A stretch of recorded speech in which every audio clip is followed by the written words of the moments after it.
Price the Lord. കർത്താവിൻ്റെ പരിശുദ്ധമുള്ള നാമം മഹത്വപ്പെടുമാറാകട്ടെ. കർത്താവിൽ അനുഗ്രഹിക്കപ്പെട്ട ദൈവവചന കേൾവിക്കായി കാത്തിരിക്കുന്ന ദൂരത്തും സമീപത്തും വിദേശങ്ങളിലും സ്വദേശങ്ങളിലുമൊക്കെ തിരുവചന കേൾവിക്കായി കാത്തിരിക്കുന്ന എല്ലാ മാന്യ ശ്രോതാക്കൾക്കും ക്രിസ്തുയേശുവിൻ്റെ നാമത്തിലുള്ള സ്നേഹവന്ദനം ഞാൻ വീണ്ടും അറിയിക്കുകയാണ്. ഇതിൽ ഉത്തരവാദപ്പെട്ടതായ മിനിസ്ട്രിയിൽ ഏർപ്പെട്ടിരിക്കുന്നതായ എല്ലാ ദൈവദാസന്മാർക്കും ഞാൻ ക്രിസ്തുവുള്ള വന്ദനം അറിയിക്കുകയും നിങ്ങളെ അഭിനന്ദിക്കുകയും ചെയ്യുന്നു.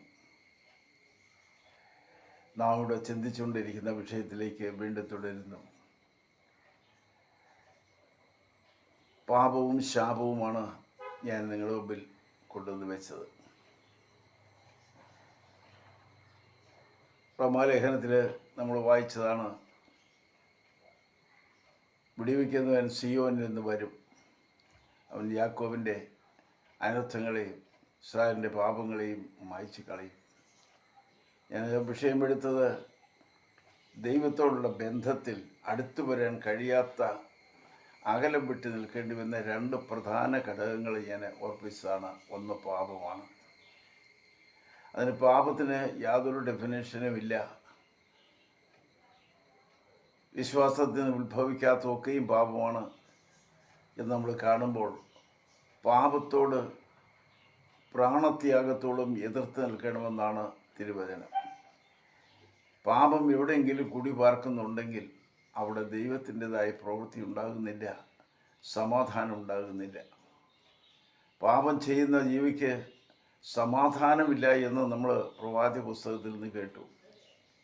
ഇളകി മറിയുന്ന കടൽത്തിര പോലെ അവർ ചെളിയും ചേറുമൊക്കെ പുറത്തേക്ക് തള്ളിക്കൊണ്ടേയിരിക്കുന്നു. പാപം ചെയ്യുന്ന ജീവിതങ്ങളുടെ, പാപിയായി ജീവിക്കുന്ന മനുഷ്യൻ്റെ ഉള്ളിൽ നിന്ന് പുറത്തു വരുന്നതും ആ പാപത്തിൻ്റെത് മാത്രമാണ്. അവിടെ നല്ലതൊന്നും വരികയില്ല. എന്നാൽ പാപത്തിന് പരിഹാരമുള്ള ഗുണം കർത്താവായ യേശുവിൻ്റെ കാൽപാദമാണ്.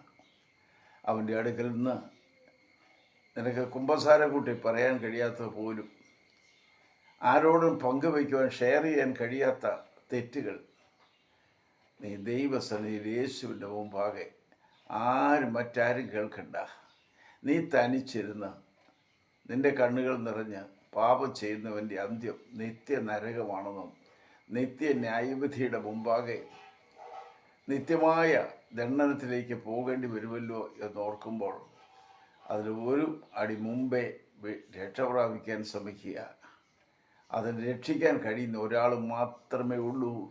നമുക്ക് വേണ്ടി കുലമരമെടുത്ത്, മനുഷ്യവർഗത്തിന് വേണ്ടി കുലമരം എടുത്തുകൊണ്ട് ചാട്ടവാറിൻ്റെ അടിയും കൊണ്ട് കഷ്ടപ്പെട്ട് വേദന അനുഭവിച്ച് ചോര മുഴുവൻ ഊറ്റിക്കൊടുത്ത് കുലമരത്തിൽ കയറി 3 ആണിമേൽ തൂങ്ങി മരിച്ചവൻ, 3-ാം നാൾ കല്ലറ വിട്ട് പുറത്തു വന്നവൻ, 2-3 പേർ എൻ്റെ നാമത്തിൽ ഇവിടെ കൂടിയാലും ഞങ്ങളുടെ മധ്യേ ഉണ്ടാവും എന്ന് അരുളി ചെയ്തവൻ, അവൻ മാത്രമാണ് നമ്മുടെ പാപത്തെ മോചിക്കുവാൻ അധികാരമുള്ളവൻ.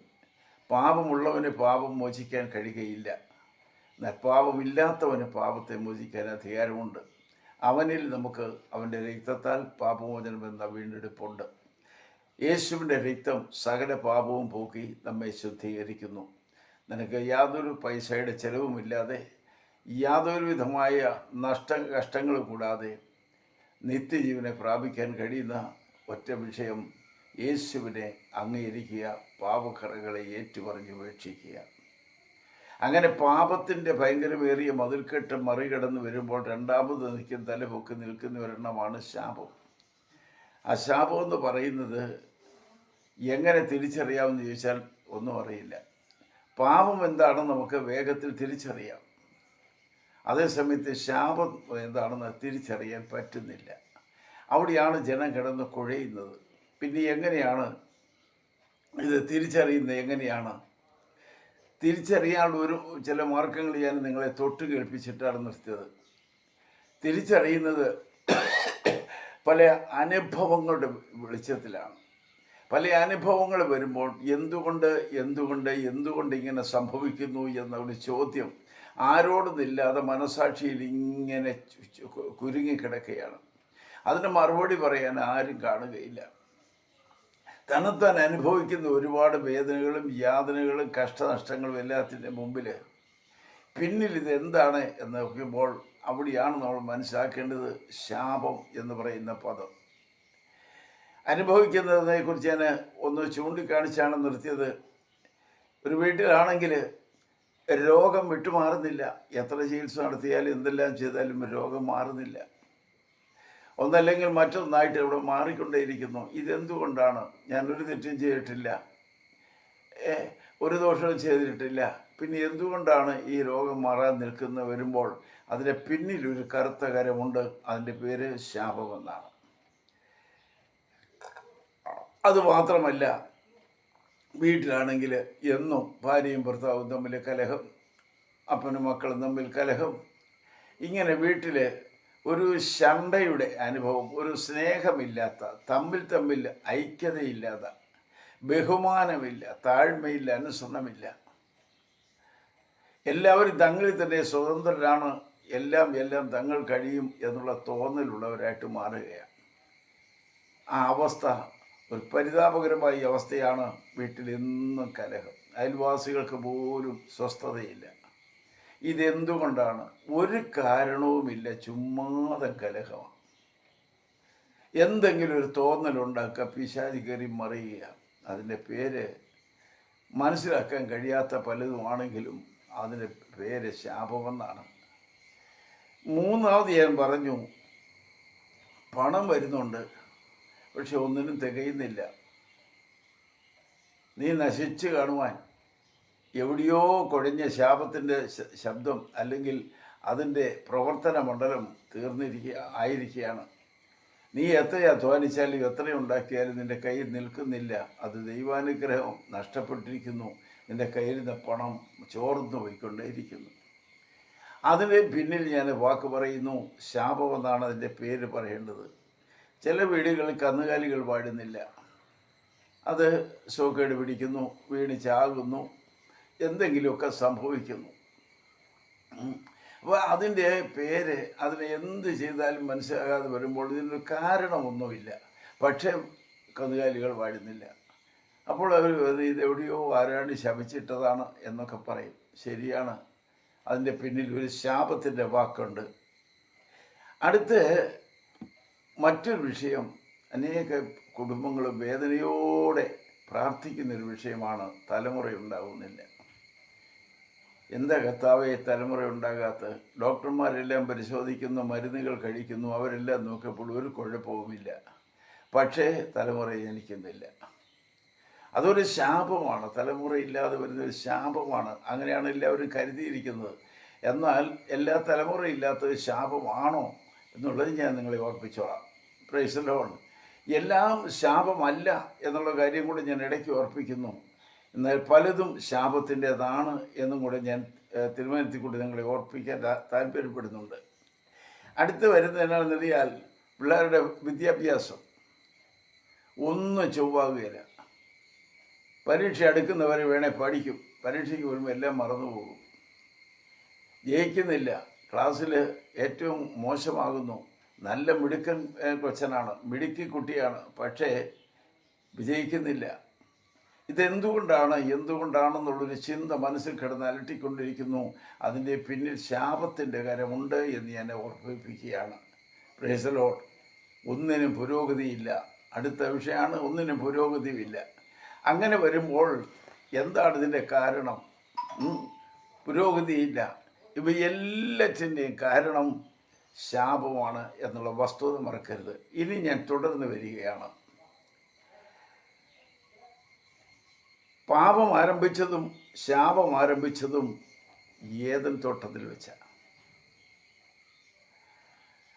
അവിടെ ശാപം ഏദനിൽ ആരംഭിച്ചു എന്ന് പറയുമ്പോൾ അതെങ്ങനെ സംഭവിച്ചു? ദൈവം കൽപ്പിച്ച പ്രമാണത്തെ, ദൈവം കൊടുത്ത ആലോചനയെ, നിർദ്ദേശത്തെ ധിക്കരിച്ച് കളഞ്ഞു. അനുസരണക്കേട് കാണിച്ചു.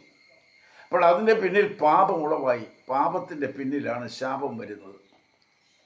അപ്പോൾ ദൈവത്തോട് അനുസരണക്കേട് കാണിച്ച് ആദം അവമാര് പാപം ചെയ്ത് കഴിഞ്ഞപ്പോൾ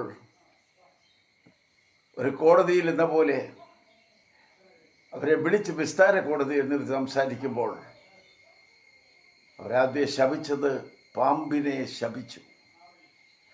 യഹോവയായ ദൈവമാണ് ശാപമിടുന്ന ആദ്യത്തെ വാക്കവൻ്റേതാണ്. ശപിച്ചതവനാണ്.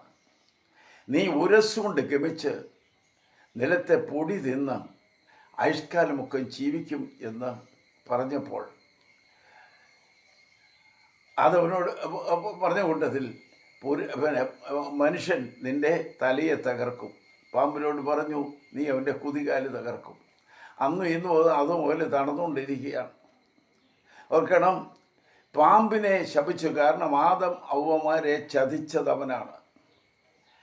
അവൻ കാപട്യം പറഞ്ഞു, വഞ്ചന കറഞ്ഞു, ദൈവത്തെ പോലെ ആകുമെന്ന് പറഞ്ഞ് തെറ്റിദ്ധരിപ്പിച്ച് തിന്നരുന്ന് പറഞ്ഞ പഴം പറിച്ച് തീറ്റിച്ചു. ഒടുവിലവർ നഗ്നരാണെന്ന് തോന്നി ഒളിവിടങ്ങൾ അന്വേഷിച്ചു. ഇതാണ് ചരിത്രം. യഹോവയായ ദൈവം അവരെ വിളിച്ചു നിന്ന് നിങ്ങളൊരു നഗ്നരാണെന്ന് ആര് പറഞ്ഞു? ഹവ്വായും മാതാവും ചുട്ട മറുപടികളെല്ലാറ്റും സത്യമായിട്ട് മറുപടി പറഞ്ഞു, ഈ നിൽക്കുന്നവനാണ് ഞങ്ങളെ ചതിച്ചത്. ഞങ്ങളാരും തെറ്റ് ചെയ്തല്ല, അവൻ നിമിത്തമാണ്. അവനെ യഹോവയായ ദൈവം ശപിച്ചു. ഇന്ന് വരെ പാമ്പിന് കയ്യും കാലും ചിറവും ഒന്നും ഉണ്ടായിട്ടില്ല. പിന്നെ ചില ബ്ലോക്കുകളൊക്കെ കാണുമ്പോൾ ചിറകും കാലും കൈയുള്ളതായ പാമ്പിൻ്റെ രൂപത്തിലും അതിൻ്റെ പുറത്ത് ആത്മാവില്ലാത്ത മൃഗത്തിൻ്റെ പ്രത്യക്ഷതയും ഒക്കെ കാണുമ്പോൾ ഇതെവിടെ നിന്നുണ്ടായി എന്ന് പലപ്പോഴും ഞാൻ ചിന്തിക്കുന്ന ഒരാളാണ്. മൃഗങ്ങൾക്ക് ആത്മാവില്ല, പിന്നെ എങ്ങനെയാണ് ഈ പറന്നു വന്ന് മറ്റുള്ളവരെ സഹായിക്കുകയോ ഉപദ്രവിക്കുകയോ ചെയ്യുന്നത്? അയാണ്ടി കിടക്കുന്ന പാമ്പ് എവിടെ നിന്നുണ്ടായതാണ്? ആദവന് മുമ്പാണോ ആദവന് ശേഷമാണോ? ആദവന് മുമ്പാണെങ്കിൽ സംഗീകരിക്കാം. ആദവന് ശേഷം ഉരസ്സുകൊണ്ട് ഗമിക്കുന്ന, പൊടി തിന്ന് ജീവിക്കുന്ന ഒരു ജന്തുവായിട്ട് ഇതിനെ ശപിച്ചു കളഞ്ഞു. ദൈവം തമ്പുരാൻ പാമ്പിനെ ശപിച്ചത് കൂടാതെ അവന് അടുത്തയാളിനെ ഭൂമിയെ ശപിച്ചു. അവൻ മനുഷ്യനെ ശപിച്ചു. ആ ശാപത്തിൻ്റെ പരിണിത ഫലമാണ് മനുഷ്യനിന്ന് വേർപ്പോടെ അപ്പം തിന്നേണ്ടി വരുന്നു. കഷ്ടപ്പെട്ട് നെടുവേർപ്പിട്ട് ഞരങ്ങി അസ്ഥിയൊടിയോളം കിടന്ന് കഷ്ടപ്പെടേണ്ടി വരുന്നത് ചെയ്ത പാപത്തിൻ്റെ പരിണിത ഫലവും ദൈവിക ശാപത്തിൻ്റെ ഫലവുമാണ്. ഭൂമിയെ ദൈവം ശപിച്ചു.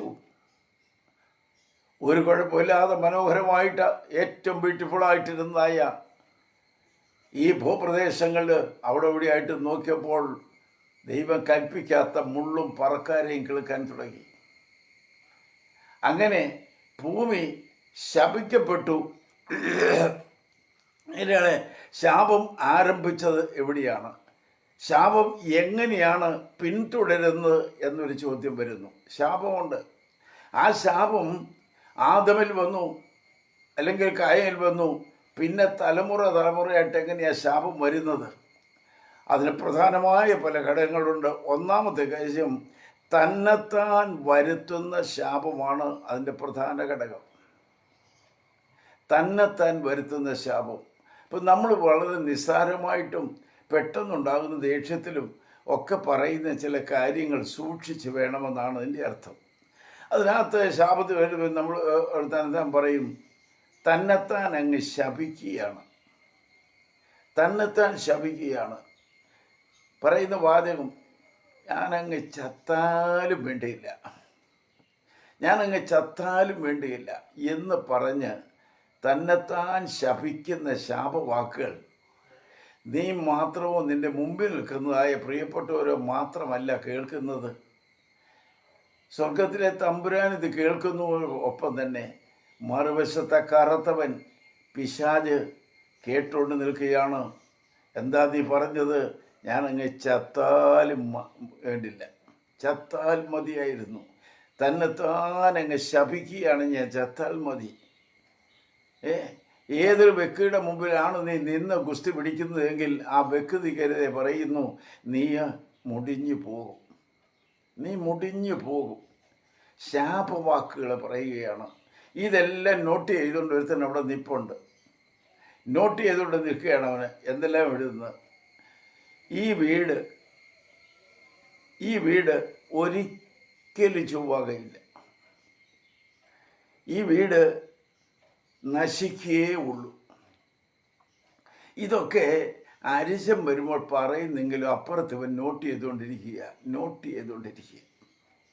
അവൻ അതിന്മേൽ കയറി തൂങ്ങി പ്രവർത്തന മണ്ഡലം വ്യാപിപ്പിക്കുന്നു.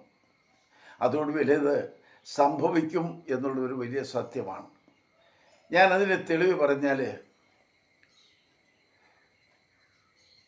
പീലാത്തോസ് യേശു കർത്താവിനെ നിർത്തിക്കൊണ്ട് കോടതിയിൽ ബഹുപുരുഷാരും പരീശന്മാരും ശാസ്ത്രിമാരും തുടങ്ങിയതായി ബഹുപുരുഷാരും നോക്കി നിൽക്കുമ്പോൾ പീലാത്തോസിൻ്റെ കാര്യം പറഞ്ഞു, ഈ നീതിമാൻ്റെ രക്തത്തിൽ എനിക്ക് പങ്കില്ല. അവൻ വെള്ളമെടുത്ത് കൈ കഴുകി, എനിക്കിതിൽ യാതൊരു പങ്കുമില്ല. അവൻ്റെ പീലാത്തോസിൻ്റെ ഭാര്യ തലേ ദിവസം രാത്രി അവൾക്ക് ഉറങ്ങാൻ കഴിയാതെ വന്നു. അവളൊരു കുറിപ്പടി കൊടുത്തയച്ചു, ആ നീതിമാൻ്റെ കാര്യത്തിൽ ഇടപെടരുത്, അവൻ നിമിത്തം ഇന്നലെ രാത്രി എനിക്ക് വലിയ ബുദ്ധിമുട്ടുണ്ടായി, അവൻ ഇടപെടരുത്, അവൻ നീതിമാനാണ്. ഇങ്ങനെ നീതിമാനാണെന്ന് അധികാരികൾ പോലും പ്രഖ്യാപിക്കുമ്പോൾ മറുവശത്ത് നിൽക്കുന്ന യഹൂദന്മാർ പറഞ്ഞ കേൾക്ക് എന്താ പറഞ്ഞറിയോ? അവൻ്റെ രക്തം ഞങ്ങളുടെ മേലും ഞങ്ങളുടെ തലമുറകളുടെ മേലും വരട്ടെ. മത്തായിയുടെ സുവിശേഷം 27-ാം അധ്യായം നിങ്ങൾ വായിക്കുമ്പോൾ കാണാം, അവൻ്റെ രക്തം ഞങ്ങളുടെ മേലും ഞങ്ങളുടെ സന്തതികളുടെ മേലും വരട്ടെ. ഏറ്റുവാങ്ങുകയാണ്. അനന്തരഫലം എന്താ യഹൂദജാതിയെ നീ അനുഭവിച്ചത്? 1000 വർഷങ്ങൾക്ക് മുമ്പ് സംഭവിച്ചതെങ്കിലും 1900 വർഷത്തോളം അവൻ ഈ യഹൂദജാതി നാട് മുഴുവനും എല്ലാ രാഷ്ട്രങ്ങളിൽ ചെതറി വസ്തുവായിട്ട് അവൻ അലഞ്ഞു നടക്കേണ്ടി വന്നു. ഒരിടത്തും അവന് സ്ഥിരതയില്ല. സകല രാജ്യങ്ങളുമായിട്ട് ചിതറിപ്പോയി. അവന് സ്വന്തമെന്ന് പറയാൻ ഒന്നുമില്ല. വല്ലവൻ്റെയും സഹായത്തിൽ മാത്രം ആ സ്റ്റേറ്റിൽ പാർക്കുകയാണ്. യഹൂദനെ, നീ വലിച്ചു വെച്ച ശാപമാണിത്. അവൻ്റെ രക്തം ഞങ്ങളുടെ മേലും ഞങ്ങളുടെ സന്തതികളുടെ മേലും വരട്ടെ. നീ ശാപമായിട്ട് തീർന്നിരിക്കുകയാണ്. 1900 വർഷങ്ങൾ മുഴുവനും ലോകരാഷ്ട്രങ്ങളെ ചെതറിക്കിടന്ന് സ്വന്തമല്ലാതെ അലഞ്ഞ് തിരിഞ്ഞു കിടന്ന യഹൂദൻ ഇന്ന് വചനത്തിൻ്റെ റോമാലേഖനം പഠിപ്പിക്കുന്ന പോലെ വചനത്തിൻ്റെ വ്യവസ്ഥയിൽ അവർ മടങ്ങി വന്ന് ഫലസ്തീൻ നാടിൽ അവർ സ്വന്തം നാട് പ്രഖ്യാപിച്ചു. അവരവിടെ പാർക്കുകയാണ്. ആ ജനം തന്നെ പറഞ്ഞത്, ഞങ്ങൾ മരുഭൂമിയിൽ നശിച്ചെങ്കിൽ കൊള്ളായിരുന്നു. ചില പ്രതിസന്ധികൾ വരുമ്പോൾ യോഗ്യമല്ലാത്ത വാക്കുകൾ ഉച്ചരിക്കും. അതിൻ്റെ അനന്തരഫലം എന്താണെന്ന് പറയുന്നയാൾ ചിന്തിക്കുന്നില്ല. ചിന്തിക്കാതെ വായി വരുന്നത് അങ്ങ് പറഞ്ഞു വിടുകയാണ്. എന്താ പറഞ്ഞത്? ഞങ്ങൾ മരുഭൂമിയിൽ നശിച്ചു പോയെങ്കിൽ മതിയായിരുന്നു. അങ്ങനെ തന്നെ സംഭവിച്ചു. ഞങ്ങൾ മരുഭൂമിയിൽ നശിച്ചു പോയെങ്കിൽ കൊള്ളായിരുന്നു പറഞ്ഞാൽ അവർക്ക് കാടപ്പക്ഷി ഇറച്ചി കിട്ടിയില്ല, മന്ന കിട്ടിയില്ല, വെള്ളം കിട്ടിയില്ല, മരുഭൂമിയാണ്. ഞങ്ങൾക്ക് അവിടെ ചിറ്റുള്ളി ഉണ്ടായിരുന്നു, മത്തങ്ങ ഉണ്ടായിരുന്നു, ഉരുളക്കിഴങ്ങുണ്ടായിരുന്നു ഒക്കെ പറഞ്ഞുകൊണ്ട് മിസ്രൈമിനെ കുറിച്ച് പുകഴ്ത്തുകയും ദൈവം കൊടുത്തതായ അനുഭവങ്ങളെ നിന്ദിക്കുകയും ചെയ്തുകൊണ്ട് പറഞ്ഞ് ഞങ്ങൾ ഈ മരുഭൂമിയിൽ നശിച്ചു പോയെങ്കിൽ മതിയായിരുന്നു, അങ്ങ് ചത്തെങ്കിൽ മതിയായിരുന്നെന്ന്. അതേപടി സംഭവിച്ചു. പറയുന്നത്, നമ്മൾ പറയുന്ന വാക്ക് പിശാച് അത് യാഥാർത്ഥ്യമാക്കി തീർക്കാൻ ശ്രമിക്കുന്നു. യഹൂദ ജാതിയായിരിക്കുന്ന ഇസ്രായേൽ ജനം പുറപ്പെട്ട് 40 ലക്ഷത്തോളം ജനം കനാൻ നാട്ടിലേക്ക്, വാഗ്ദത്ത നാട്ടിലേക്ക് പുറപ്പെട്ടിട്ട് എത്ര പേരവിടെ എത്തിച്ചേർന്നു? 2 പേര് മാത്രം, യോശുവയും കാലേബും മാത്രം. 2 പേര് മാത്രം എത്തിച്ചേർന്നവർ വിശുദ്ധന്മാരാണ്. അവർ തെറ്റ് ചെയ്യാത്തവരാണ്. അവർ ദൈവത്തോടുകൂടെ നിൽക്കുന്നു. അവർ ദൈവ വിഷയമായിട്ട് അവർ ഉയർത്തപ്പെടുന്നു. ആ നിൽക്കുന്ന 2 പേര് മാത്രം കനാൻ നാട്ടിലെത്തി. ബാക്കിയുള്ളത് മരുഭൂമിയിൽ മുഴുവനും പട്ടുപോയി. എന്താ കാരണം? ഞങ്ങൾ മരുഭൂമിയിൽ നശിച്ചു പോയെങ്കിൽ മതിയായിരുന്നു. നിന്റെ ആഗ്രഹം അങ്ങ് നടക്കുകയാ. നിന്റെ ആഗ്രഹം നടക്കുക. പലയിടത്തും സംഭവിച്ച് ഞാൻ കേട്ടിട്ടുണ്ട്. നിങ്ങളുടെ വാശിയിൽ അങ്ങോട്ട് പറയും, ഇത് നടന്നില്ലേ ഞാൻ പോയി തൂങ്ങിച്ചാവും, ഞാൻ വിഷം കുടിച്ചാവും. ഇങ്ങനെയൊക്കെ പറയുന്ന പുള്ളികൾ അങ്ങനെ തന്നെ ചെന്ന് അവസാനിച്ചിട്ടുള്ള ചരിത്രം ഞാൻ കേട്ടിട്ടുണ്ട് പലരെക്കുറിച്ചും. അപ്പോൾ നമ്മൾ, എൻ്റെ കേൾവിക്കാരോട് എനിക്ക് പ്രത്യേകം പറയാനുള്ളത്, നമ്മൾ അരിച്ച് ഗുണിച്ച് തൂക്കിയെടുത്ത് മാത്രമേ ഒരു വാക്ക് ഉച്ചരിക്കാവുള്ളൂ. അരിശം വരുമ്പോൾ നാക്കിന് എല്ലില്ലാത്തതുകൊണ്ട് എന്തും പറയാമെന്ന് വിചാരിക്കരുത്. ആ പറയുന്ന വാക്ക് നിന്നെ തന്നെ തിരിച്ചു വെട്ടും. നീ തന്നെ അത് അനുഭവിക്കേണ്ടി വരും. പിന്നെ കൈയും കാലും അടിച്ചിട്ട് ഒരു പ്രയോജനവുമില്ല. അവനവൻ തന്നെ തന്നെത്താൻ വരുത്തി വെക്കുന്ന ശാപമാണ് അത്. രണ്ടാമത്, മറ്റു മനുഷ്യരാൽ വരുന്ന ശാപമുണ്ട്. മറ്റു മനുഷ്യരാൽ വരുന്ന ശാപം ചിലരെ കാരണം കൂടാതെ കണ്ണുനീര് കുടിപ്പിക്കുന്നു. ചില ഒരു കാരണവുമില്ലാതെ പാവത്തിനെ കണ്ണുനീര് കുടിപ്പിക്കുക, കരയിപ്പിക്കത്തക്കവണ്ണം ചിലപ്പം അപവാദമായി ഭീഷണിയായി എന്തെങ്കിലുമൊക്കെ കുഴച്ചിലുണ്ടാക്കി കണ്ണുനീര് കുടിപ്പിക്കുന്നു. ആ കണ്ണുനീര് നീ കണ്ടില്ലെങ്കിലും കണ്ട ഒരുത്തൻ സ്വർഗത്തിലുണ്ട്. ആ കണ്ണുനീര് നിനക്ക് ശാപമായിട്ട് വരികയാണ്. വചനത്തിൽ തന്നെ 1-2 സംഭവങ്ങൾ ഞാൻ ഓർപ്പിക്കാം. നോഹ വീഞ്ഞു കുടിച്ച് കിടന്ന് ഉറങ്ങിയപ്പോൾ അവൻ്റെ നഗ്നത പുറത്തു വന്നു കണ്ടു. ഇത് കനാൻ ചെന്ന് കണ്ടു, എൻ്റെ സന്തതി കണ്ടു. അവന് കണ്ടിട്ടെന്നാൽ അത് മറശ്ശയിലിടാനല്ല ശ്രമിച്ചത്, അവൻ മറ്റുള്ളവരെ വിളിച്ചുകൊണ്ട് കാണിക്കുകയോട് ചെയ്തു. അപ്പൻ കിടക്കുന്ന കണ്ടു എന്ന് ചോദിച്ചു, കൊണ്ട് കാണിച്ചു. എന്താ സംഭവിച്ചത്? അപ്പൻ്റെ നഗ്നത മറച്ചു വയ്ക്കാതെ കാണിച്ചു എന്ന ഒറ്റ കാരണത്താൽ കനാൻ ശപിക്കപ്പെട്ടവനായി മാറ്റപ്പെട്ടു. മനസ്സിലാക്കണം. മറ്റുള്ളവർ മനുഷ്യാൽ വരുന്ന ശാപമാണത്. മറ്റൊന്ന്, യാക്കോബിൻ്റെ സന്തതികളിൽ ഏറ്റവും മൂത്തവനായ രൂപനെക്കുറിച്ച് എഴുതിയിരിക്കുന്നത് എന്നറിയോ? അവൻ അപ്പൻ്റെ കിടക്ക അശുദ്ധമാക്കി എന്നാണ്. അപ്പൻ്റെ കിടക്കയെ അശുദ്ധമാക്കിയതിനാൽ അവൻ ശപിക്കപ്പെട്ടവനായി മാറ്റപ്പെട്ടു. അതിനെ നിങ്ങൾ വ്യാഖ്യാനിച്ചുകൊള്ളുക, ഞാൻ ഇവിടേക്ക് വരുന്നില്ല. അപ്പൻ്റെ കിടക്ക മകൻ അശുദ്ധമാക്കി, അവൻ ശാപം ഏറ്റുവാങ്ങേണ്ടി വന്നു. അങ്ങനെ രൂപൻ ശപിക്കപ്പെട്ടവനായി മാറ്റപ്പെടുന്നു. പ്രിയപ്പെട്ടവരെ, ഞാൻ വലിയ ആവേശം കൂടാതെ ശാന്തമായിട്ട് പറഞ്ഞ് മനസ്സിലാക്കുന്നത്, നാം പലതിൽ നിന്നും വിടുതൽ പ്രാപിക്കേണ്ട രംഗത്ത് വന്നിരിക്കുന്നു. രൂപൻ ശപിക്കപ്പെട്ടവനായി മാറ്റപ്പെട്ടു. ഇത് മാത്രമല്ല, മറ്റുള്ളവരുടെ പ്രവൃത്തികളാൽ വരുന്ന ശാപം അടുത്തതാണ്. മറ്റുള്ളവരെ കണ്ണുനീര് കുടിപ്പിക്കുന്നു, അവരെ കുറിച്ചുള്ള പ്രവൃത്തികളായി വരുന്ന ശാപം. അങ്ങനെ നിൽക്കുമ്പോൾ ഇവിടെ ഇതാ വരുന്നു മറ്റു കാര്യം. മിരിയാമിനെ കുറിച്ച്, മോശയുടെ സ്വന്തം സഹോദരിയായി മിരിയാം അവൾ എന്താ ചെയ്തത്? സ്വന്തം ആങ്ങള, ദൈവത്തിൻ്റെ പുരുഷൻ, ശ്രേഷ്ഠനായ ദൈവദാസൻ, അഭിഷിക്തൻ, താൻ മോവാബ്യ സ്ത്രീയെ കല്യാണം കഴിച്ചു എന്നൊരു കാരണം പറഞ്ഞ് ആങ്ങളയുടെ നേരെ പെറുപെറുത്തു, ആങ്ങളയിട്ട് ചാടിച്ചു, ആങ്ങളയിട്ട് കുറെ കോപിച്ചൊക്കെ പറഞ്ഞു കാണും. ആ സംഭാഷണം ദൈവത്തിന് ഇഷ്ടപ്പെട്ടിട്ടില്ല. കാരണം എന്ത്? ദൈവം അഭിഷേകം ചെയ്ത, ദൈവം അനോയിന്റ് ചെയ്ത്, ദൈവം കൽപ്പന കൊടുത്ത് നിയമപ്രകാരം ശുശ്രൂഷ പരമേൽപ്പിച്ചവനെ നീ ആ പെങ്ങളാണെങ്കിലും ചോദ്യം ചെയ്യാൻ നിനക്ക് അവകാശമില്ല. ഏതൊരു ശുശ്രൂഷകനും ഒരു പക്ഷേ ചെറിയ തോതിലെങ്കിലും ഏതെങ്കിലും വിധത്തിൽ പാകപ്പിഴകൾ ഉണ്ടായേക്കാം. അങ്ങനെ വരുമ്പോൾ നീ പരസ്യമായിട്ട് അവരുടെ മുമ്പിൽ ചോദ്യം ചെയ്യാൻ തയ്യാറായാൽ നീ ദൈവത്തെ ചോദ്യം ചെയ്യുന്നതാണ്. ദൈവത്തിന് വിട്ടുകൊടുക്കണം. നീ ദൈവത്തോട് പറയാം, കർത്താവേ, ഇനി ഒരു തെറ്റ് ഇനി ആൾ വന്നിരിക്കുന്നു, ഞങ്ങൾക്ക് ചോദിക്കാൻ പറയാൻ അവകാശമില്ലാത്തതുകൊണ്ട് കർത്താവേ നീ ഇടപെട്ടത് നേരെയാക്കണം എന്നൊന്ന് പ്രാർത്ഥിച്ചാട്ടെ, തമ്പുരാൻ അത് നേരെ കൊണ്ടുവരും. അതാ ചെയ്യേണ്ടത്. അതല്ലെങ്കിൽ ആരും അറിയാതെ രഹസ്യത്തിൽ ഇങ്ങനൊരു കുഴപ്പമുണ്ടല്ലോ, ഒന്ന് ശ്രദ്ധിക്കണമെന്ന് പറഞ്ഞാൽ ലോകമറിയുന്നില്ല. Price the Lord. ഈ ബൈബിളിൽ നമ്മൾ കാണുന്ന, പുസ്തകത്തിൽ കാണുന്ന അക്വിലാസും പ്രിസ്കില്ല എന്ന് പറയുന്ന ഒരു കുടുംബമുണ്ട്. ആ കുടുംബത്തിൽ വളരെ ഭക്തിയുള്ളവരും വളരെ പ്രാർത്ഥിക്കുന്നവരും ദൈവനെ നന്നായിട്ട് പഠിക്കുന്നവരുമായ ദൈവമക്കളാണ് അവർ രണ്ടുപേരും. അപ്പോഴാണ് അപ്പുറത്ത് ഒരു ദിവസം ബർന്നബാസ് എന്ന് പറയുന്ന ശിഷ്യൻ നിന്ന് പ്രസംഗിക്കുന്നു. ഇവർ പോയി പ്രസംഗം കേട്ടുകൊണ്ടിരുന്നു.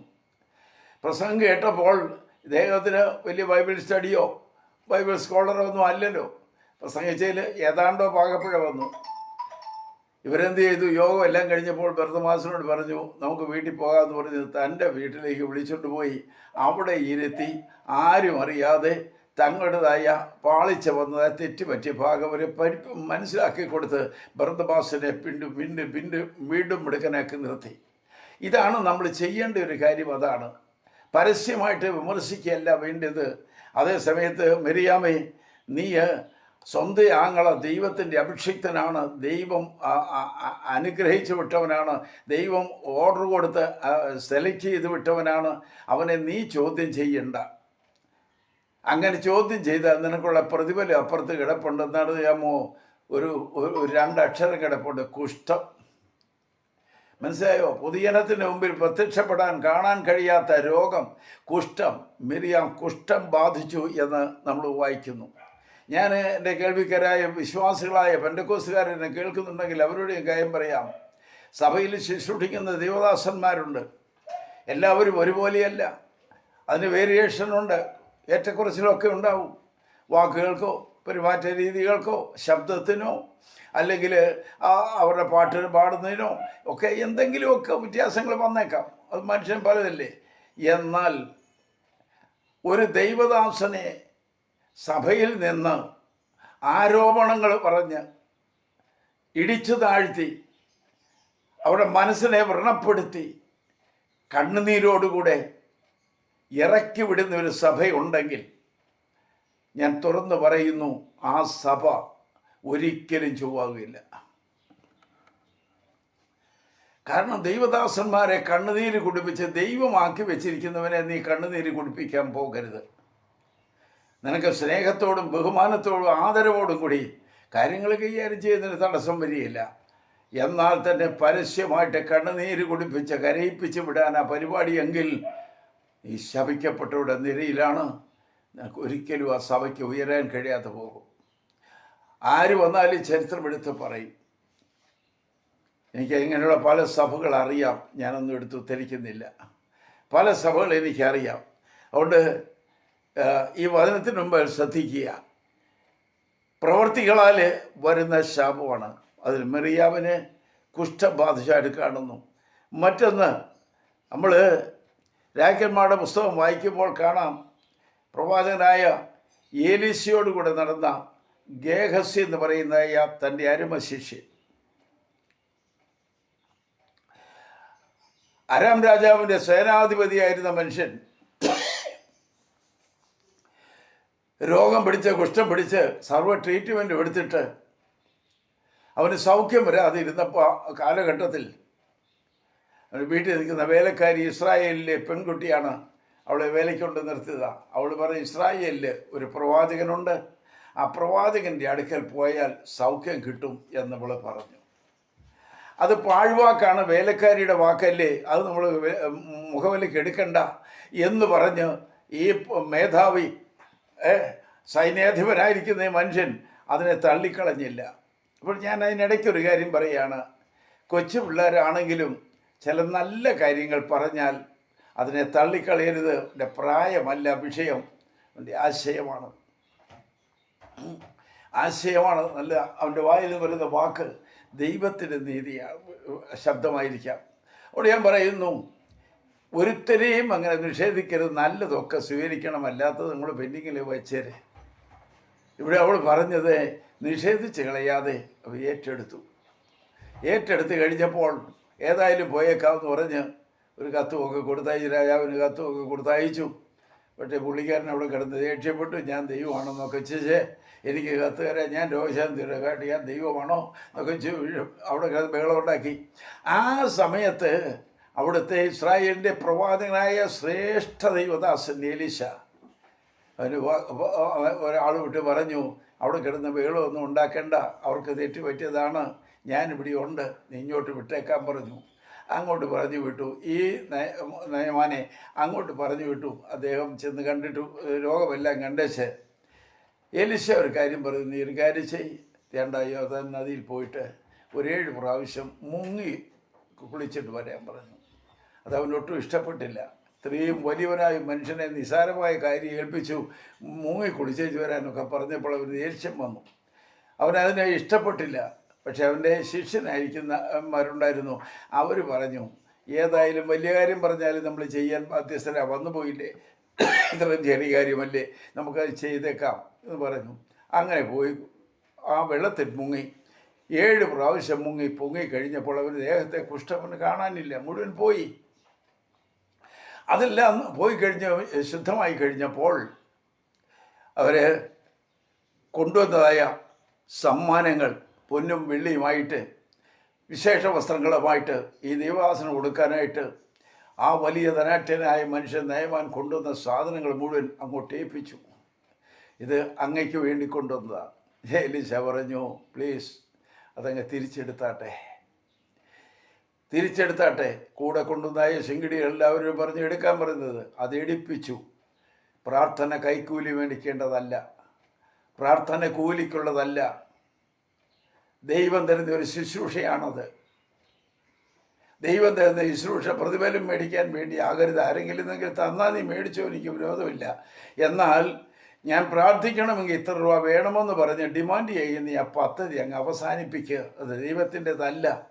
അങ്ങനെ പോയാൽ നിന്നെ ഗവൺമെൻറ് പിടിച്ചെന്നിരിക്കും, റെയ്ഡ് ചെയ്തെന്നിരിക്കും, പല കേസുകൾക്ക് നീ വിധേയപ്പെട്ടെന്ന് വരും. അങ്ങനെ വരാതിരിക്കണമെന്നുണ്ടെങ്കിൽ ദൈവത്തിൻ്റെ ഹിതത്തിന് വിട്ടുകൂടെ നീ കൂലിക്ക് പ്രാർത്ഥിക്കുന്നവനാകണ്ട. ഞാനൊക്കെ പറഞ്ഞു വിടുകയാണ്, അങ്ങനെ പലയിടത്തും സംഭവമുണ്ട്. അതുകൊണ്ട് ഞാൻ പറയുന്നു എന്ന് വിചാരിച്ചുകൊള്ളുക, കൂലിക്ക് പ്രാർത്ഥിക്കേണ്ട. രക്ഷദാനമായിട്ട് കിട്ടിയതാണെങ്കിൽ നീ അത് കൊടുക്കുന്നത് ദാനമായിട്ട് കൊടുക്കുക. അവർക്ക് സന്തോഷം കൊണ്ട് ജീവനത്തിനോ നിനക്ക് എന്തെങ്കിലും ഇത് സംഭാവന ചെയ്താൽ നീ അത് മേടിച്ചോ. പക്ഷേ ഇതിൻ്റെ മറവിലായിരിക്കരുത്. പ്രൈസലോ, നിങ്ങളുടെ അനുഭവങ്ങൾ എനിക്കും ഉണ്ടായിട്ടുണ്ട്, ഞാൻ അങ്ങോട്ട് കിടക്കുന്നില്ല. പ്രിയപ്പെട്ടവരെ, മറ്റുള്ളവരെ കണ്ണുനീര് കുടിപ്പിക്കരുത്. ദൈവദാസന്മാരെ കണ്ണുനീര് കുടിപ്പിച്ച് വിട്ടാൽ ആ സഭ ശപിക്കപ്പെട്ടതായി മാറും. ഇവിടെ ഗേഗസ്യയുടെ കാര്യമാണ് ഞാൻ പറഞ്ഞു കൊണ്ടുവന്നത്. അവർ കൊണ്ടുവന്നതായ സമ്മാനദാനങ്ങളെല്ലാം തിരിച്ചെടുത്തുകൊണ്ട് മടങ്ങിപ്പോയി. കുറച്ചും കൂടെ പോയി കഴിഞ്ഞപ്പോൾ ഈ ശിഷ്യനായ ഗേഗസിക്ക് ഈ കുട്ടിപ്പിശാചി കയറി. അവൻ തോന്നി, ഇത് വെറുതെ തരാൻ കൊണ്ടുവന്നല്ലേ, അത് തിരിച്ചെടുക്കേണ്ട കാര്യമില്ലല്ലോ, അത് നമുക്ക് മേടിച്ചേക്കാം. ഇവൻ പുറകെ കഴുതപ്പുറത്ത് ചെയ്യുന്നു. ചെന്നേച്ച് അദ്ദേഹം ചോദിച്ചു, എന്താ ഓടി വന്നേ? അതേ, അവിടെ ഒരു വിരുന്നുകാരൻ വന്നു, അദ്ദേഹത്തിന് കൊടുക്കാനായിട്ട് സമ്മാനം കൊടുക്കാനായിട്ട് എലീശയുടെ ഇരിക്കൽ ദൈവാസനയ്ക്ക് ഒന്നുമില്ല, അപ്പോൾ നിങ്ങൾ കൊണ്ടുവന്നത് എന്തെങ്കിലും കുറച്ച് വാങ്ങിച്ചുകൊണ്ട് വരാൻ പറഞ്ഞു വിട്ടതാണെന്ന് കള്ളം പറഞ്ഞു. അവർ അങ്ങേർക്ക് നയമാന് വലിയ സന്തോഷമായി. അവന് ആവശ്യമുള്ള വെള്ളിയും പൊന്നും വസ്ത്രങ്ങളും കൊടുത്തു വിട്ടു. അവൻ കൊണ്ടുവന്നവൻ്റെ വീട്ടിൽ കൊണ്ട് ഒളിച്ചു വെച്ചു. എന്നാൽ എലീശ ചെയ്ത് കേൾക്കണമോ? ഗേഹസ്യെ വിളിച്ച്, ഗേഹസ്യെ നീ എവിടെ ആയിരുന്നു? ഓ, ഞാനങ്ങ് പോയില്ല.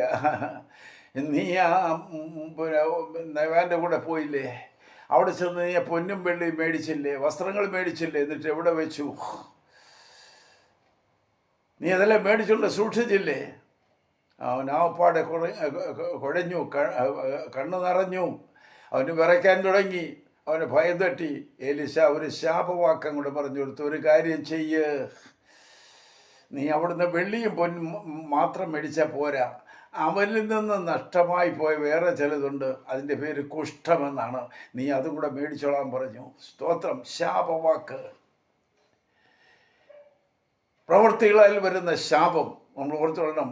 പ്രവൃത്തികളാൽ വരുന്ന ശാപമാണത്. ആക്കാൻ കുഷ്ഠം പിടിച്ചവരായി മാറ്റപ്പെടുന്ന ഒരു കാഴ്ച കാണുന്നു. മറ്റൊരുവനെ നമുക്ക് കാണാം, ആഖാൻ എന്ന് പറഞ്ഞു ഒരുത്തന്. യോശുവയുടെ കാലത്ത് അങ്ങനെ സന്തോഷം ജയോത്സവമായിട്ട് മുന്നോട്ട് പോയിക്കൊണ്ടിരിക്കുമ്പോൾ ഹായ് പട്ടണം ചെറിയ പട്ടണമാണ്, വലിയ ജനതയൊന്നുമില്ല. പക്ഷെ ആ പട്ടണത്തിൽ ഇവർ യുദ്ധം ചെയ്തെങ്കിൽ യോശുവയുടെ ജനം തോറ്റുപോയി. മാത്രമല്ല 36 പേരുടെ കമാൻഡിംഗ് ഓഫീസേഴ്സിനെ തലതുന്നെ വെട്ടിക്കളഞ്ഞു. അങ്ങനെ യോശുവയ്ക്ക് സങ്കടമായി. താൻ മാറിയിരുന്ന് കരയാൻ തുടങ്ങി. എന്തുകൊണ്ട് ഇങ്ങനെ സംഭവിച്ചുവെന്ന് അവൻ അറിയാൻ പാടില്ല. Price the Lord. അതിനകത്ത് കിടക്കാതെ കുഴപ്പങ്ങൾ, ശാപം എന്താണെന്ന് അവൻ അറിയാൻ പാടില്ല. ജനം തോറ്റു. ഒരിക്കലും പരാജയപ്പെടാൻ പാടില്ലാത്ത ജനം തോറ്റു. ഒരിക്കലും പരാജയപ്പെട്ടില്ലാത്ത പട്ടാള ഓഫീസേഴ്സിനെ തല വെട്ടിക്കളഞ്ഞവർ ചത്തു കഴിഞ്ഞു. എന്തുകൊണ്ട് അറിയാൻ പാടില്ല. അതാണ് ശാപം എന്ന് പറയുന്നത്. സംഭവങ്ങൾ ഇങ്ങനെ നടക്കുന്നു, എന്തുകൊണ്ടാണെന്ന് അറിയപ്പെടുന്നില്ല. ഇങ്ങനെ നിനക്കും നിൻ്റെ വീട്ടിലും നിൻ്റെ സാഹചര്യത്തിലും ഒരു പക്ഷേ ഉണ്ടെങ്കിൽ ഞാൻ നിങ്ങളെ ഓർപ്പിക്കുന്നു, ചിലത് ശാപത്തിൻ്റെ ഫലമാണ്. എല്ലാം ശാപമായിരിക്കില്ല, അതിന് പരിഹാരവുമുണ്ട്. Praise the lord. ശാപമാണത്. Praise the lord. ആഖാനെ അവിടെ ശാപം നീ ഒരുതി വെച്ചിരിക്കുകയാണ്. ദൈവം പറഞ്ഞു, ജനത്തിൻ്റെ ഇടയിൽ ഇസ്രായേലിനെ നീ ശുദ്ധീകരിക്കുക. അവരുടെ ഇടയിൽ ഒരു ശാപം കിടപ്പുണ്ട്, ഒരു ശാപം. ആ ശാപം ഇതിനകത്ത് നിൽക്കുന്നിടത്തോളം നിനക്ക് ജയിക്കാൻ കഴിയുകയില്ല. നിനക്ക് ഉയരാൻ കഴിയാതിരിക്കുന്നത്, രക്ഷപ്പെടാൻ കഴിയാതിരിക്കുന്നത്, സമാധാനം കിട്ടാതിരിക്കുന്നത് ആമേൻ സൂക്ഷിക്കപ്പെട്ടിരിക്കുന്ന ചില ശാപങ്ങളാണ്.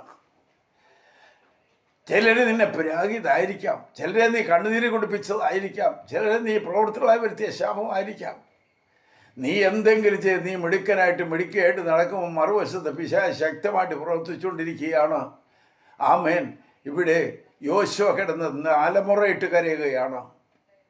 ഒരിക്കലും സംഭവിക്കാൻ പാടില്ലാത്തത് സംഭവിക്കുന്നല്ലോ കർത്താവ്, എന്താ കാരണം? സ്വർഗമിടപെട്ട് പറഞ്ഞു, നിന്റെ ജനത്തിൻ്റെ നടുവിൽ ഒരു ശാപം കിടക്കുന്നു. ശാപം കിടക്കുന്നിടത്തോളം നിനക്ക് ജയിക്കാൻ കഴിയില്ല. നീ ശാപം മാറ്റിക്കളയണം. അവൻ അതിനുള്ള പദ്ധതി ആരംഭിച്ചു. ഗോത്രങ്ങളെ വിളിച്ചു, കുലങ്ങളെ വിളിച്ചു, കുടുംബങ്ങളെ വിളിച്ചു, ഓരെ വിളിച്ച് ചീട്ടിട്ട് വന്നപ്പോൾ അവസാനം ആഖാൻ എന്ന് പറഞ്ഞവൻ്റെ മുമ്പിൽ വന്ന് കുറി വീണു. അവനെ വിളിച്ച് ചോദിച്ചു, നീ എന്താണ് മകനെ ചെയ്തത്? അവനുള്ള കാര്യം തുറന്നു പറഞ്ഞു. ഞാൻ ശബ്ദാപ്രദ വസ്തുക്കൾ മോഷണം എടുത്തു, വിലപിടിപ്പുള്ള പൊന്നും വെള്ളിയും വിശേഷ വസ്ത്രം എടുത്തു, മോഷ്ടിച്ചു. എന്നിട്ട് എന്ത് ചെയ്തു?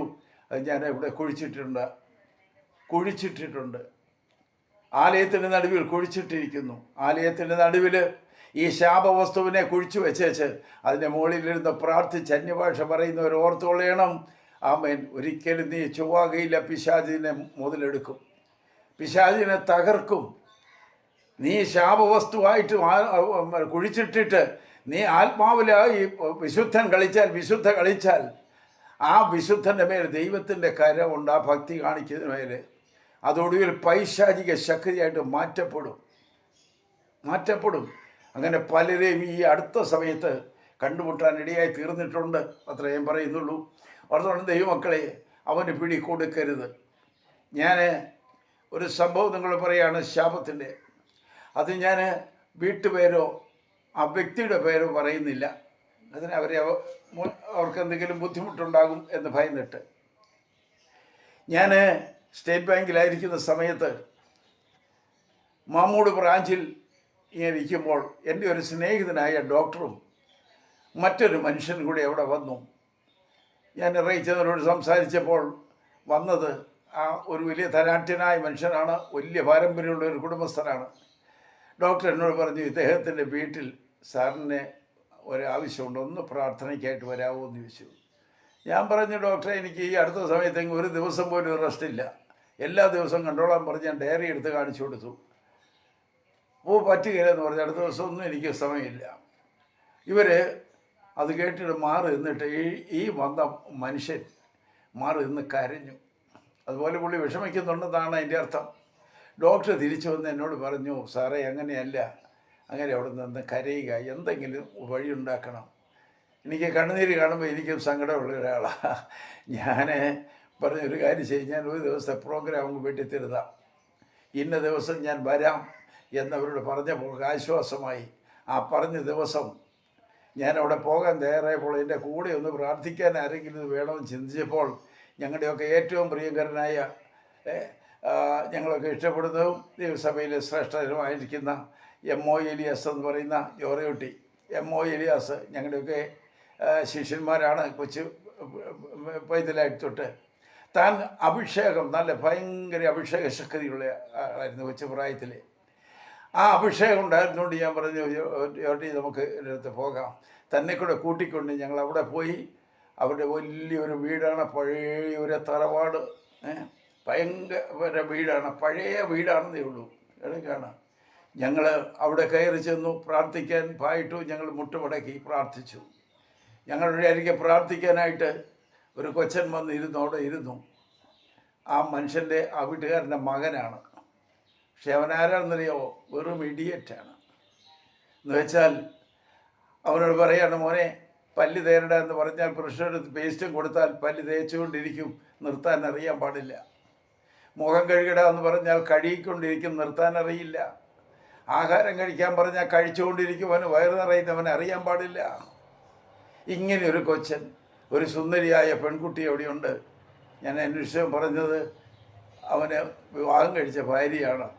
അത് ആരോ മനഃപൂർവ്വം ചെയ്ത, എത്രയും പറയുള്ളൂ. ഏതായാലും ഞങ്ങൾ രണ്ടുപേരും, ആ വീട്ടിലെ 3 പേരും കൂടി ഞങ്ങൾ പ്രാർത്ഥിക്കാനിരുന്നു. ദൈവത്തിൻ്റെ ആത്മാവിനെ ഒരുപാട് കാഴ്ചകൾ കാണിച്ചു. ഞാൻ ആ കാഴ്ച കൊണ്ടുകൊണ്ട് നിർന്ന് ചോദിച്ചു, വെച്ചാൽ നിങ്ങൾ ആരെയെങ്കിലും കൊന്നിട്ടുണ്ടോ എന്ന് ചോദിച്ചു. അദ്ദേഹം പറഞ്ഞു ഇല്ല. ഞാൻ പറഞ്ഞു ഇല്ലെന്ന് പറഞ്ഞാലൊക്കെ ഇല്ല. ഒരു മനുഷ്യൻ്റെ ശരീരം തുണ്ടമായിട്ട് വെട്ടിഞ്ഞുറുക്കി മാറ്റിയിട്ടിരിക്കുന്ന കാഴ്ച കാണുന്നല്ലോ എന്ന് പറഞ്ഞു. പുള്ളി മൗനമായി. അവിടുന്ന് രക്ഷപ്പെടാൻ വേണ്ടിയാണോ ഒരു മുസ്ലിമിനെ കൊണ്ടുവന്ന് നിങ്ങൾ ഈ മന്ത്രവാദം ചെയ്യിച്ചതെന്ന് ചോദിച്ചു. ഒരു കിണറ്റിൽ പാലത്തടി കുറുകെ ഇട്ടിട്ട് അതിൽ കാലിങ്ങനെ മടക്കി, കാലിൻ്റെ മുട്ട് മടക്കിയിട്ട് തല കിണറ്റിലോട്ട് ഞാന്ന് കിടന്നുകൊണ്ട് മന്ത്രം ചെയ്യുകയാണ്, ഉഗ്രൻ മന്ത്രവാദം ചെയ്യുകയാണ്. സ്വർഗമെന്നെ അതെല്ലാം കാണിച്ചു. ഞാൻ ചോദിച്ചു, അതിന് രക്ഷപ്പെടാനാണോ മന്ത്രവാദിയെ കൊണ്ടുവന്ന് എന്നെ പോലെ ചെയ്യിച്ചത്? അപ്പോൾ അദ്ദേഹത്തിന് മനസ്സിലായി, ദൈവം എന്നോട് ഏതാണ്ടൊക്കെ ഇടപെട്ടു എന്ന് മനസ്സിലായപ്പോൾ പുള്ളി പറഞ്ഞ്, ഞാനുള്ളത് പറയാം. ഞങ്ങളുടെ കുടുംബം ഇന്നതാണ്. ഞങ്ങളിവിടെ വിശാലമായ ഏക്കറുകൾ ഉള്ളവരാണ്. ഞങ്ങൾ ചേട്ടാനിമാർ 4 പേരുണ്ട്. ഞങ്ങളുടെ അപ്പന്മാരുടെ കാലത്ത് ഞങ്ങളുടെ പുരയിടത്തോട് ചേർന്ന് നടക്കാത്ത സ്ഥലം ഒരു മജിസ്ട്രേറ്റിൻ്റേതാണ്. മജിസ്ട്രേറ്റിൻ്റെ കാര്യസ്ഥനും ഞങ്ങളുടെ വല്യപ്പച്ചനും തമ്മിൽ ഏതാണ്ടോ അതിനെ സംബന്ധിച്ച് സംഭാഷണം ഉണ്ടായി. വഴക്ക് മൂത്തു. ഒടുവിൽ ഞങ്ങളുടെ വല്യപ്പച്ചന്മാരിൽ ഒരാൾ ആ കാര്യസ്ഥനെ വെട്ടിക്കൊന്നു. കൊന്ന മാത്രമല്ല, തുണ്ടമായിട്ടെടുത്ത് ആ മലയുടെ മേളിൽ നിന്ന് 4 വശത്തേക്ക് എറിഞ്ഞു. ഇത് പറഞ്ഞപ്പോൾ ഞാൻ ഞെട്ടിപ്പോയി. ഒക്കെ പഴയ കാലത്തെ സംഭവങ്ങളാണ്. അപ്പം അത് കേട്ട ഉടനെ അവർക്ക് ഇന്ന് ജീവനോടെ ഉണ്ടോ എന്ന് പോലും എനിക്കറിയില്ല. അത് കേട്ട് കഴിഞ്ഞപ്പോൾ ഞാൻ ചോദിച്ചു, നിങ്ങൾ 4 പേരിൽ എത്ര പേർക്ക് മക്കളുണ്ടെന്ന് ചോദിച്ചു. അദ്ദേഹം പറഞ്ഞു, ഞങ്ങൾ 4 പേരിൽ 2 പേർക്ക് മക്കളില്ല, 2 പേർക്ക് മക്കളുണ്ടായി. അതിൽ ഒരുത്തന് മക്കളുണ്ടാകും, ജനിച്ചു വീഴും, മരണവും ആ കൂട്ടത്തിലാണ്, കുഞ്ഞിയത്ത് പോകും. അവനും മക്കളില്ല. എനിക്ക് ഉള്ള ആകെ മകനാണ് ഈ ഇരിക്കുന്നത്. അവന് ഇങ്ങനെയുള്ള പാർട്ടി. നിങ്ങൾ ഓർക്കണം എന്താ കാരണം. എൻ്റെ പ്രിയപ്പെട്ടവരെ, അതിന് കേസ് ഭയങ്കരമായിട്ട് നടന്നത് പുള്ളി പറഞ്ഞു. ആ കേസിൽ ജയിക്കാൻ വേണ്ടിയാണ് മന്ത്രവാദികളെ കൊണ്ടുവന്നത് ഒക്കെ. ഒടുവിൽ കേസ് മജിസ്ട്രേറ്റ് തോറ്റുപോയി, ഇവർ വിജയിക്കുകയും ചെയ്തു. ഞാൻ അദ്ദേഹത്തോട് പറഞ്ഞു, പ്രിയപ്പെട്ടവനെ, കോടതിയിൽ നിങ്ങൾ ജയിച്ചു, ഭൂമിയിലെ കോടതിയിൽ ജയിച്ചു, ദൈവ കോടതിയിൽ നിങ്ങൾ പരാജയപ്പെട്ടിരിക്കുകയാണ്. നിങ്ങൾ അനുഭവിക്കുന്ന, നിങ്ങൾ ഇത്രയും 4 തലമുറകളും ഏക്കറുകൾ നിങ്ങൾക്ക് വേണ്ടി കിടപ്പുണ്ട്, പഴയ വീടുകളെല്ലാം കിടപ്പുണ്ട്. പക്ഷെ ആരനുഭവിക്കും? ഒരുത്തരും അനുഭവിക്കാനില്ല. അത് ശാപമാണ്. മറ്റുള്ളവൻ്റെ രക്തം വീഴത്തക്ക വിധത്തിൽ, കണ്ണുനീര് അടർന്ന് വീഴത്തക്ക വിധത്തിൽ, ഏറ്റവും വലിയ ഛേദം വിധത്തിൽ നീ പ്രവർത്തിച്ചിട്ടുണ്ടെങ്കിൽ നിനക്കത് 20 കിട്ടും. കാര്യം എന്താണെന്ന് അറിയാമോ? പുറപ്പാട് പുസ്തകം 34-ാം അധ്യായം വായിക്കുമ്പോഴൊരു വാചകം ഞാൻ വായിച്ച് കേൾപ്പിക്കാം. 7-ാം വാക്യത്തിൽ ഇങ്ങനെ എഴുതിയിരിക്കുന്നു, 1000-ന് ദയ പാലിക്കുന്നവൻ, അകൃത്യവും അതിക്രമവും കോപവും ക്ഷമിക്കുന്നവൻ. യഹോവയായ ദൈവത്തിൻ്റെ അവസ്ഥയാണ് പറഞ്ഞത്. അതിക്രമവും പാപവും ക്ഷമിക്കുന്നവൻ, കുറ്റമുള്ളവനെ വെറുതെ വിടാതെ പിതാക്കന്മാരുടെ അകൃത്യം മക്കളുടെ മേലും മക്കളുടെ മക്കളുടെ മേലും മൂന്നാമത്തെയും നാലാമത്തെയും തലമുറയെയും സന്ദർശിക്കുന്നവൻ, കൃപയും അനുഗ്രഹവും സ്നേഹവും എല്ലാം കാണിക്കുന്നവൻ, എല്ലാം ക്ഷമിക്കുന്നവൻ, പാപം ക്ഷമിക്കുന്നവൻ. മറുവശത്ത് പറഞ്ഞതെന്നറിയാമോ? ക്ഷമിക്കുന്ന പിതാക്കന്മാർ കുറ്റമുള്ളവനെ വെറുതെ വിടാതെ പിതാക്കന്മാരുടെ അകൃത്യം തലമുറകളുടെ മേലെ, കുറ്റമുള്ളവനെ എന്തുമായി പോകട്ടെന്ന് പറഞ്ഞ് നമ്മുടെ കുടുംബത്തിൽപ്പെട്ടതല്ലേ, നമ്മളൊന്നും അനങ്ങണ്ട എന്ന് പറഞ്ഞ് നിനക്ക് വിടാൻ കഴിയും, അല്ലെ നമുക്ക് വിടാൻ കഴിയും. എന്നാൽ സ്വർഗം പറയുന്നു, കുറ്റം ചെയ്തവനെ വെറുതെ വിടുകയില്ല. കുറ്റം ചെയ്തവനെ വെറുതെ വിടുകയില്ല. ദൈവത്തിൻ്റെ കരം ഭാരമായിട്ട് വരും. അതെവിടെയറ്റം? തലമുറകൾക്ക്, മൂന്നാം തലമുറയും നാലാം തലമുറ വരെയും അത് സംഭവിക്കുമെന്ന് ദൈവത്തിൻ്റെ വചനം ശക്തിയോടെ പ്രതിപാദിക്കുന്നു. എൻ്റെ മാന്യ കേൾവിക്കാരായ പ്രിയപ്പെട്ടവരെ, പിതാക്കന്മാർ ചെയ്തിരിക്കുന്ന കൊള്ളുകില്ലായ്മയ്ക്ക്, അവർ ചെയ്തായ തെറ്റുകൾക്ക്, പാപത്തിന് ശിക്ഷ അനുഭവിക്കുന്നത് തലമുറകളാണ്. എന്നാൽ തലമുറകളോട് എനിക്ക് പറയാനുണ്ട്, നിനക്ക് രക്ഷപ്പെടാൻ ഒരു മാർഗമുള്ളൂ. യേശുവിനെ നീ കർത്താവായി സ്വീകരിച്ചതിൻ്റെ പാപങ്ങളെയും നിന്റെ കുറവുകൾ ഏറ്റുപറഞ്ഞ് അവനെ നിന്റെ രക്ഷിതാവായി നീ അംഗീകരിക്ക്. ആ സമയം മുതൽ നിനക്കുള്ള പാപം വിട്ടുമാറും, നിന്റെ ശാപം വിട്ടുമാറും. ഞാൻ ധൈര്യമായിട്ട് ഉറപ്പായിട്ട് പറയുന്നു. ഒരു കുടുംബം, അതും പേര് പറയുന്നില്ല, ഒരു കുടുംബം, അതൊക്കെ പറയേണ്ട വലിയ സംഭവമാണ്. ഞാനവിടേക്ക് അങ്ങനെ വ്യാഖ്യാനിക്കില്ല. ഒരു 800-ലധികം വർഷങ്ങളത്തെ പഴക്കമുള്ളതായ വീട്ടിൽ പാർക്കുന്ന കുടുംബം, ക്രിസ്തീയ ലോകത്തിന് ഏറ്റവും നേട്ടങ്ങൾ ഉണ്ടാക്കി കൊടുത്തതായ പള്ളികളുമൊക്കെ പണിയിച്ചു കൊടുത്ത കുടുംബം, ലോകത്തിന് മുമ്പിൽ ഏറ്റവും മാനിക്കപ്പെടുന്ന കുടുംബം. പക്ഷെ എന്താ കുഴപ്പമെന്നറിയാമോ?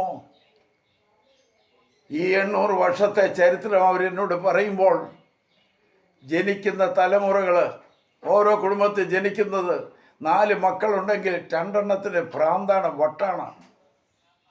5 ഉണ്ടെങ്കിൽ 3 എണ്ണത്തിന് വട്ടാണ്.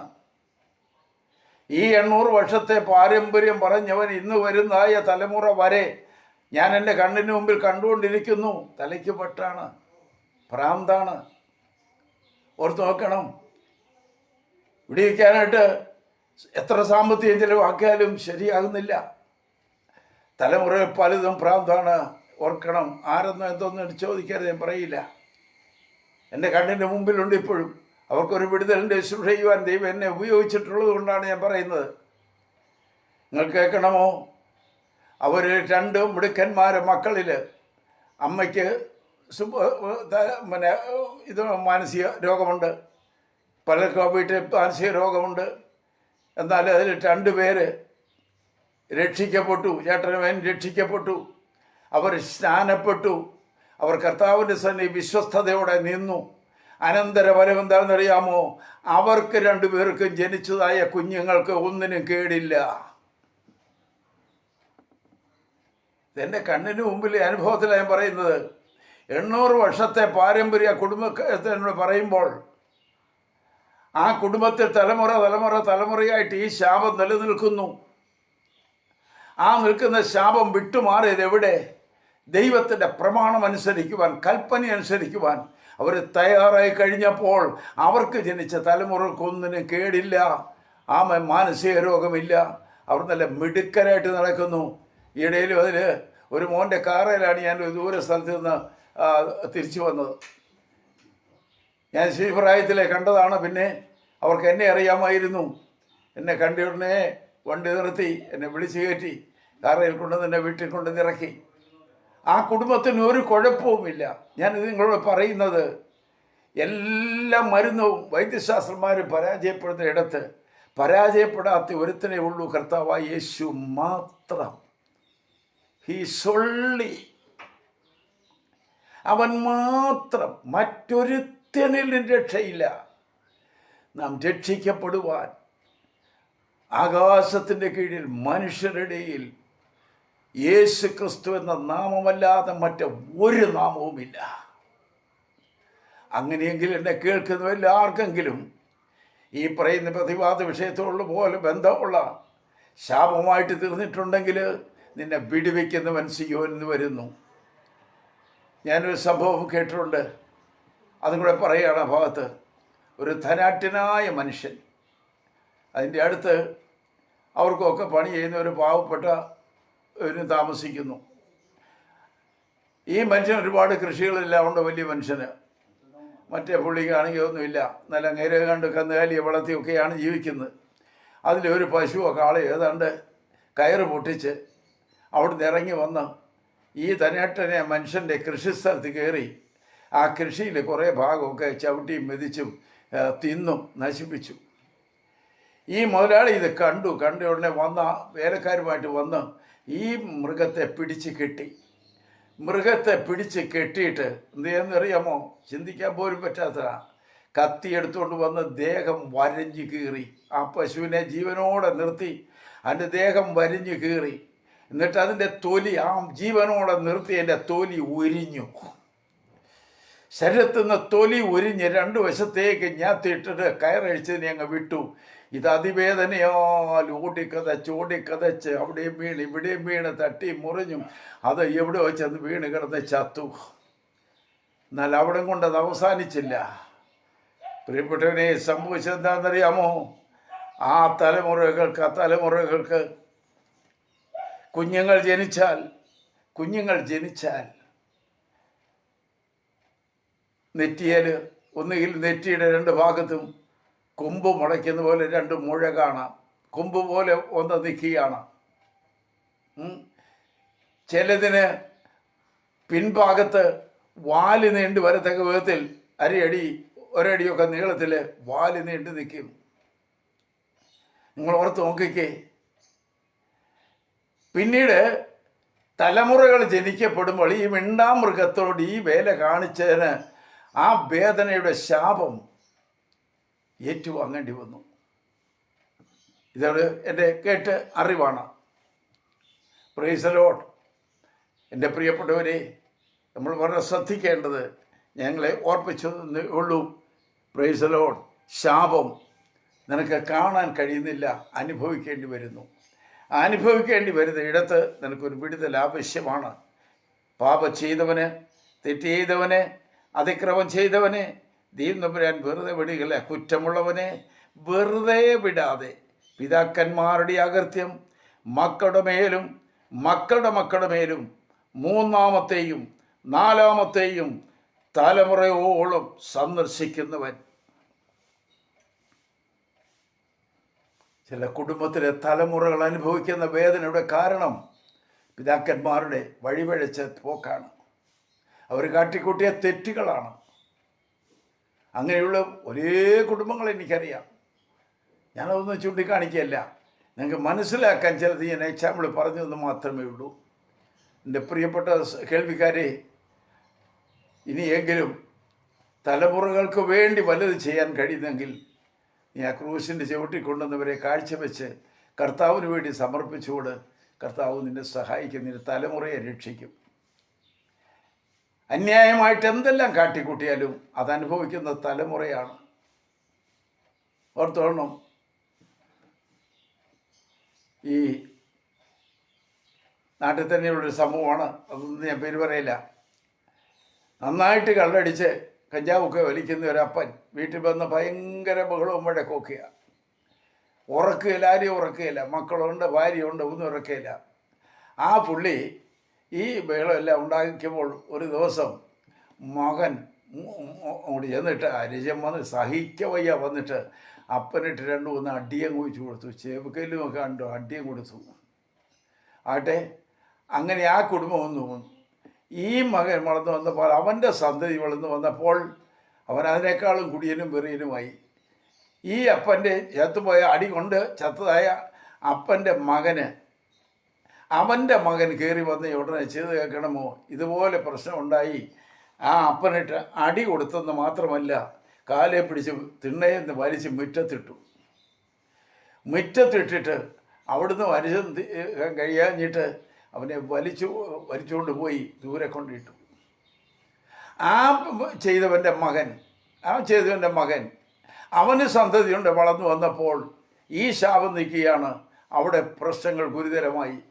ഒടുവിൽ ഈ മുറ്റത്ത് വലിച്ചിട്ടവൻ്റെ മകൻ ഈ വലിച്ചിട്ടവനെ അടിച്ച് കയർ കൊണ്ട് കെട്ടി ഒരു നീറ് ധാരാളമായി ഒഴുകുന്ന ഒരു മരത്തെ കൊണ്ടുവന്ന് വട്ടത്തിൽ കെട്ടി അവിടെ ഇട്ടു. വലിച്ചുകൊണ്ട് പോയ പാട്ടിൽ കൂടെ ചോര ഒഴുകി ദേഹം മുഴുവനും തൊലി ഉരിഞ്ഞു പോയ ഭാഗത്ത് നീറിറങ്ങി പൊതിഞ്ഞ് കടിച്ചുകൊണ്ടിരിക്കുകയാണ്.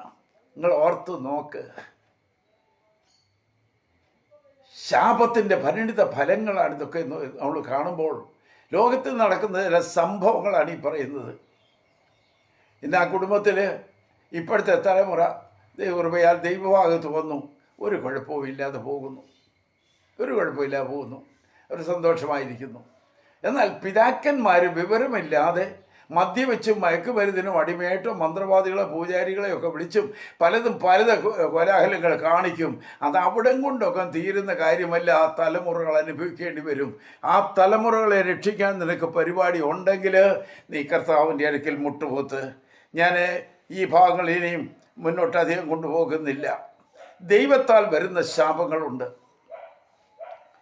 ദൈവത്താൽ വരുന്ന ശാപം, ആ ശാപത്തിന് ഒരുപാട് ഘടകങ്ങളുണ്ട്. ഞാൻ ഇവിടേക്കൊന്നും കടന്നു പോകുന്നില്ല. ആവർത്തന പുസ്തകം നിങ്ങൾ വായിക്കുമ്പോൾ 27-ാം അധ്യായം അതിൻ്റെ 15 മുതലുള്ളതായ വാക്യങ്ങൾ വായിക്കുമ്പോൾ, ഇപ്പോൾ നിങ്ങൾ വായിക്കുമ്പോൾ ആവർത്തന പുസ്തകം 27-ാം അധ്യായം 15 മുതലുള്ള വാക്യങ്ങൾ വായിക്കുമ്പോൾ ശാപത്തിൻ്റെ വലിയ ലിസ്റ്റ് അവിടെ കാണാം. ശാപം, അത് ദൈവത്താൽ വരുന്ന ശാപം. ആവർത്തന പുസ്തകം 28-ാം അധ്യായം 1 മുതൽ 14 വരെയുള്ള വാക്യങ്ങൾ വായിച്ചാൽ അത് അനുഗ്രഹത്തിൻ്റെ വിഷയമാണ്. ഇന്ന് ഞാൻ നിന്നോട് കൽപ്പിക്കുന്ന ദൈവമായ യഹോവയുടെ കൽപ്പനകളും പ്രമാണങ്ങളും നീ അനുസരിച്ച് നടന്നാൽ നീ ഭൂമിയിൽ അനുഗ്രഹിക്കപ്പെടും. നീ അകത്ത് വരുമ്പോൾ അനുഗ്രഹിക്കപ്പെടും, പുറത്തു പോകുമ്പോൾ അനുഗ്രഹിക്കപ്പെടും. നിങ്ങളുടെ മാവ് ഉഴയ്ക്കുന്ന തൊട്ടി അനുഗ്രഹിക്കപ്പെടും, നിങ്ങളുടെ കാലത്തിലെ മാവ് അനുഗ്രഹിക്കപ്പെടും, എണ്ണ ഭരണി അനുഗ്രഹിക്കപ്പെടും, കന്നുകാലികളുടെ പേരും പിറപ്പും അനുഗ്രഹിക്കപ്പെടും. നീ പുറത്തു പോകുമ്പോൾ അനുഗ്രഹിക്കപ്പെടും, അകത്ത് വരുമ്പോൾ അനുഗ്രഹിക്കപ്പെടും. നീ തുടർന്ന് എല്ലാറ്റിലും നീ അനുഗ്രഹിക്കുമെന്ന 14-ാം വാക്യം വരെ ഉദ്ധരിച്ചു കഴിയുമ്പോൾ 15-ാം വാക്യം മുതൽ ദൈവത്തിൻ്റെ പ്രമാണത്തെ ധിക്കരിച്ച് അനുസരണക്കേട് നടന്നാൽ വരുന്ന ശാപത്തിൻ്റെ ഭയങ്കരമേറിയ ഒരു ഘോഷയാത്രയാണ് കാണുന്നത്. അതിനെക്കുറിച്ച് പ്രതിപാദിപ്പാൻ ഇന്നിനി സമയം കിട്ടില്ലാത്തതുകൊണ്ട് ഞാനതിന് വേണ്ടി മുതിരുന്നില്ല. 27-ാം അധ്യായത്തിൻ്റെ 15-ാം വാക്യത്തിൽ മാത്രം ഞാൻ വായിക്കട്ടെ. ശില്പിയുടെ കൈപ്പണിയായി യഹോവയ്ക്ക് അറപ്പായ വല്ല വിഗ്രഹത്തെയും കൊത്തിയോ വാർത്തോ ഉണ്ടാക്കി രഹസ്യത്തിൽ പ്രതിഷ്ഠിക്കുന്നവൻ ശപിക്കപ്പെട്ടവൻ. നോക്കണം,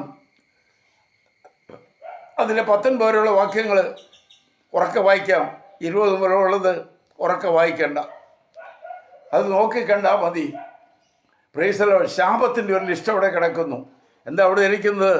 ശില്പിയുടെ കൈപ്പണിയായി യഹോവയ്ക്ക് അറപ്പായ വല്ല വിഗ്രഹത്തെയും കൊത്തിയോ വാർത്തോ ഉണ്ടാക്കി രഹസ്യത്തിൽ പ്രതിഷ്ഠിക്കുന്നവൻ ഏത് മഹാനായാലും, ഏത് പേരും പെരുമയുള്ളവനായാലും, ഏത് സ്ഥാനത്തിരിക്കുന്നവനായാലും,